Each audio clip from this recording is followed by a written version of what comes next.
You have to build a person that can withstand the pressures of whatever they're going to be dealing with in life. Because this world we live in is tough. It's tough. It will beat you down. The world and the life that we live in is the ultimate competitor. You have got to suffer to grow. To grow, you must suffer. David Goggins, through mastering his inner dialogue, he developed remarkable discipline and toughness. By confronting early struggles, abuse, learning disorders, and obesity, he transformed pain into a powerful work ethic through intense self-reflection. If you read It Can't Hurt Me, I go into detail about my first 100-mile race, the race I wasn't trained for at all. And I went out there and ran 100 miles on a 1-mile track. When I got to mile 70 and everything went south, I mean, it went south. I've been through 3 hell weeks, Ranger School, some of the world's hardest training in the world, and this was the most pain I've been in my entire life. When I sat down in that chair and went to the bathroom myself and everything went south, when I had 30 miles to go and I was in the worst shape of my life, and I won't get too deep into it, but when I was able to go 30 more miles in the worst shape of my life, that's when I talk about it in the, You Can't Hurt Me, the whole mental governor got removed. And that's when I realized that a human being is able to do some of the most, horrific things out there. We are built very different. Like a lot of us, we're taught everything, how to read, how to write, how to drive a car, how to cook, how to clean. But very few of us are taught how to survive when the rug gets pulled from underneath us and we have to find more. Very few of us are taught how to fight. And at that moment, that 30 miles was about 10 years of life that I lived in 30 miles. And I learned how to fight in the hardest of times, in the worst shape of my life. Every morning I wake up, it's not just about working out, but for me, working out has been a very big part of my mental growth. So for me, if I am not challenging myself every day, and I swear to God, people will not believe it, I was over almost 300 pounds twice in my life. A person that does that twice in his life does not enjoy cardiovascular activity, okay? Yeah. So people can put anything they want to in their head. I did realize one thing.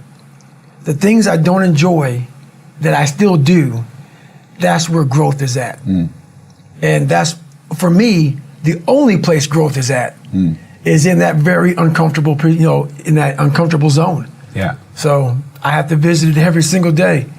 So and when you say visit it every day, what sort of things are you doing daily to push yourself? So for instance, today I woke up and I just got to London and I don't know where to run here. It's very difficult to run around this place. So someone said, hey, you can run around out here, like around this 1 mile block. And I'm like, you know what? I'm not doing that.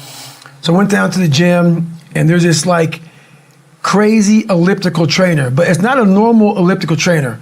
It's one that you like almost self-power. It's very... Yeah, it's not electric. You no, do it. Yeah. Very difficult. Yeah. So I got on that thing and I realized, man, this sucks. And after like 2 minutes, I'm like, I don't want to do this. So right then I realized, it looks like we're going to be here for a while. So I did that for 2 hours and 45 minutes. Wow. Yeah. So I'm not saying do that, but that's something I did today. Once my mind said, you know what, let's not do this today. I said, well, since my mind went there, I redirected it and said, just for having that weak thought, we're going to be on here for a while. What was the greatest lesson your mom taught you growing up? Honestly, the greatest lesson she ever taught me is a lesson that she doesn't know how much she taught me because she wasn't much in the teaching mode. My dad took her soul. But what I did as a young kid is I observed everybody. I wasn't really smart in the books, but I was real smart when it came to life. Yeah. And I was able to sit back and watch her mistakes. I was able to see how she struggled through life and how I don't want to struggle through life. And I was able to see, she never picked me up. The biggest thing she did for me, and this is the honest to God truth, and she doesn't even know she did it. When I would bust my ass, when I would fail, when I was at the bottom of the sewer, she never picked me up. She never gave me that cookie and said, hey son, it's gonna be okay. She didn't have time for that. And sometimes she gets upset when I talk about my past because it paints her out to be not the best mom. If I had any kind of mom in that kind of environment, I would have never made it. Because she forced me, for whatever reason, she forced me to, you better figure this out or you're going to be a statistic. Wow. And this is something that she didn't sit down and tell me. I realized this. This is the world that is in front of me. And what most people do is they see this world and they look at it as an excuse to get out of it. Yeah. I started looking at it as this is the ultimate training ground for the rest of my life. I have all these valuable lessons because if you look out in the world right now today, it's not a nice place. But I'm very prepared for it. Yeah, you are. I'm prepared for it. I'm prepared for all the failure coming my way. I'm prepared for everything my way. And that's the biggest lesson that she taught me by not teaching me. By never saying it's going to be okay. Yeah. Matter of fact, she told me the exact opposite. Life sucks. That's what she knew. And it was the truth. What power have you found in the darkness? First, before I answer that question, I want to say, everybody listening to this, I'm the happiest man on the planet Earth. So people may take this as so many people do. We live in a very weakened society. So when they hear a throwback guy like me from back in the ancient days of Garanimals, they often think this guy is just whatever. So if you think that I'm some unhappy guy, you're wrong. Having lived the life I've lived and seeing the other side, not being afraid to attack what was in front of me, has made me happy. Basically, what the dark side is we all have a cookie jar and we all have a jar of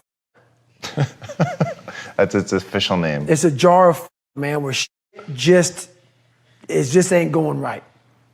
And in Hell Week, what they do in Hell Week, because this is where I really went to the dark side. What they do in Hell Week is they design Hell Week to find your flaws. And they do a really good job of that. It's 130 hours of continuous training. You may get 2 hours of sleep. And they beat the shit out of you and find everything wrong with your mentality. And then they start Hell Week. And that's the beauty of it. And for me, I'm not some naturally God-given guy. I don't have a great bit of talent in anything. So what got me through horrible times was the dark side.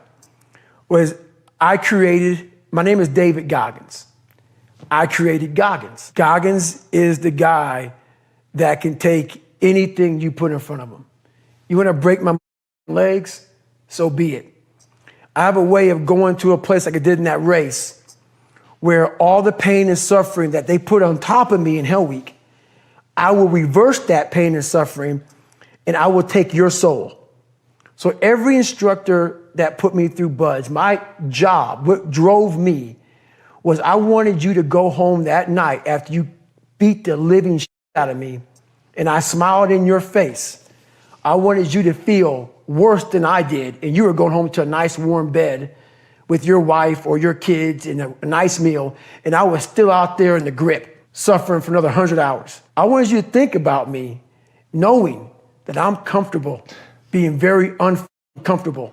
And I want you to think about when you went through Hell Week, how uncomfortable you were and how bad you wanted to quit, knowing I'm not thinking that way. So the dark side is something that I've designed. It's an evil place I can go that very few things can hurt me. I use the hurt you're trying to put on me, I flip it upside down and use it. You trying to use it for kryptonite? No, it's power pillars for me. I'm using it for strength. I just flip negative into positive, that's all it is. Most of us fail in life because we're afraid of what everyone around you is thinking. That's 100% truth. So we live by the narrative of other people. When I first called a recruiter to be a Navy SEAL and I was 297 pounds, the first recruiter looked at me and said, "You're not going to be able to make this, man." So what he was doing was he's projecting his energy on me. He knew he couldn't be a Navy SEAL. So God helped this black guy, because I was only the 36th African American to make it through in over 70 years. How's this black fat guy going to make it through in my house? He wouldn't even want to try. So he's projecting this. So a lot of us who are negative people, all we do is project how we feel on other people. So what happens is that there's a lot of negative people walking around the planet Earth who are afraid to try. Because a lot of people are very negative in this world. So we are afraid to fail. Why? I told you, man. Shouldn't even tried it, dude. Just chill out, relax. Why are you so crazy? Why are you so obsessed? So all that stuff drives the quitting mind, I call it. The mind wants to quit. The mind's tired. The mind's tired. The mind's deserving. The mind thinks it's very deserving. So yes, the biggest problem in this world is other people, not yourself. It's other people in your head. They are puppet mastering you pretty much on your life. And is that why you've talked a lot in this podcast about getting rid of noise, quiet, alone? Is that part of that equation? It's all a part of it. Yeah. Because I realized once I was talking to myself the right way and all this wasn't in my mind, wow. I went from this piece of kid who thought he was dumb, not successful, insecure, who stuttered when I first saw somebody, to a person who can now do all these things just because I now control my own mind. And I don't care. A lot of people say they don't care. But they do. They care like a motherfucker. My son says, I don't care. And every time he says it, I don't care, it means he cares. It means he cares. Yeah. When you get to the point where you really don't care, You don't have to say you're it. dangerous. You become very, very dangerous. And I'm not saying don't care like, I don't care if I do that. No, when you don't care about other people and how they view you, about how you walk, how you talk, how you dress, where you want to go with your life. You know, growing up, I didn't want to tell anybody I wanted to be in the military. Because why? Some of my black friends, I was afraid of what they think. You know, why you want to join the military, man? Why the fuck you want to do that? I was afraid of what other people thought about me. So now, when I go in the military, I know you want to join the military. Yeah, I ain't tell you because I'm afraid of what you thought. Once again, man, you're allowing other people to shackle your mind. It's the worst thing in the world.